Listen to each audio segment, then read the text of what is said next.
Now, today I'll be talking about my visit to Enagic factory in Osaka, Japan.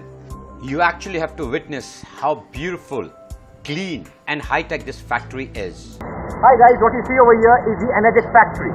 This is the place where the action begins, the Enagic factory. Here I am at Osaka, Japan, and I've got with me, come here, come here. I've got here with me is the man who's helping us over here, and a smiling man, as you can see, the Enagic guy, and Mr. Mandar, who's come from all the way from India with me. Mr. Mandar, here he is, right? As we enter, you can see all the original certificates what we've been seeing on internet is displayed, and then it's followed by the reception, the main area of entry area for the factory, where this lovely lady is there to greet us. All the possible products what we talk about is displayed over there, and it's lovely to see many products which we don't have in our country is displayed there, and we can actually touch and feel those products. You can also see this particular product which is under the counter, which is not available in India, and I got to see it over here. This is the control panel of this thing. This is the team we were there witnessing the factory, and on my left you can see Asato, who is the country head of India, and on my right is Krishna Reddy and Mandar. In the extreme left you can see three officials from Enagic. The elderly one is supposed to show us the whole factory. The two extreme left gentlemen, they are the interpreters. They are the only two people in the whole factory who knew English, so they'll be there to help us in English and explain what this elderly man is telling us. I got to tell you one thing, this whole factory was so clean that in the entire factory you can move around and just rub your finger in any part of the factory and you will never find a single speck of dust. That clean this factory was. Now, in many areas of the factory, photography or videography was not allowed. So hence I could not take pictures or videos of those areas, but still I'll be grabbing those from internet and try to explain you what I actually saw. So now time to get into the factory. Let's go in. Another thing I learned over there was the entire machine, SD501 or any other machine what we talk about from Enagic, is actually manufactured in this factory from scratch down. That means even the plastics are made over here. What you see over here right now is the plastic molding unit, where you can see the various parts of a machine is being manufactured, the plastic ones.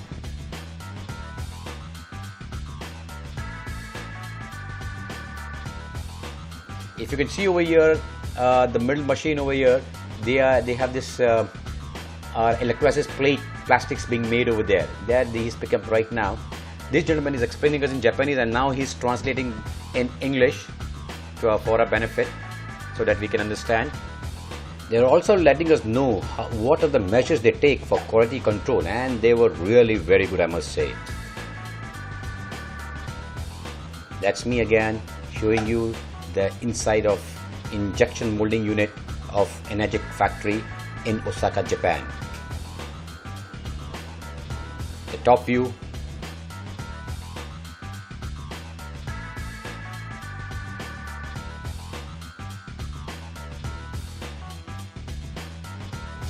Now what you see over here is another unit. If you see the people over here, the way they are covered, I didn't feel as if I'm in a factory where they make a kitchen device, or this looks like something as if I'm in a pharmaceutical company and they're making some seriously important medicines or pills for us. Look at the dedication they have and the measures they take to manufacture these units. Maybe that's the reason they have been awarded the medical device status in manufacturing. I would like to also bring to your notice that right now when I'm filming all this thing, I'm behind a glass partition. So whatever you see over here is I'm behind the glass partition and filming them, because to keep the hygiene value high, we cannot enter these work areas. Now what you're seeing over here is the enhancers area, and here they're filling and packing the enhancers. Again, I'm behind the glass partition. As I mentioned earlier, there are many areas where we cannot go and click a picture, but we can always visit them. So there was this separate area where they were making the heart of the machine, which is the electrolysis chamber. Over here I was told that even the screwing of this chambers required precision. If you over tighten it, it cracks, and if you slightly also keep it loose, then there's a leakage. So there has to be a perfect tension given over there, Hence, for this area, they used the robots. There were approximately 2 or 3 robots installed there, and their job was just to make sure that the tightening of the screws are perfectly fine. And plus, there was a sequence to be followed, as there's a technology behind that too. So they have to actually follow the same sequence, otherwise the installation will not be right. So for all these things, they leave it to the robots to do the needful.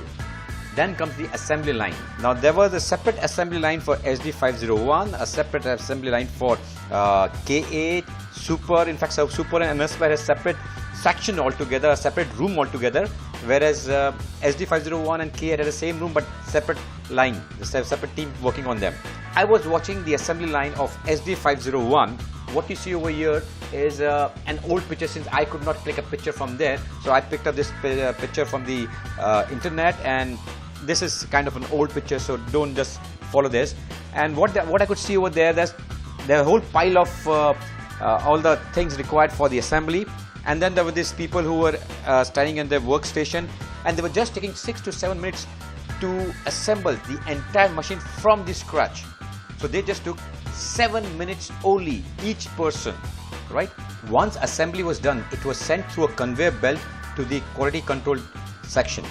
In the quality control section, they actually filled in the water in every device and checked whether it was working perfectly right.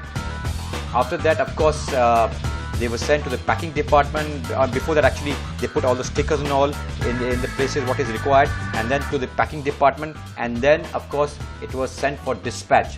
When I was there, they were packing this material to be dispatched to Singapore, and that's what I saw.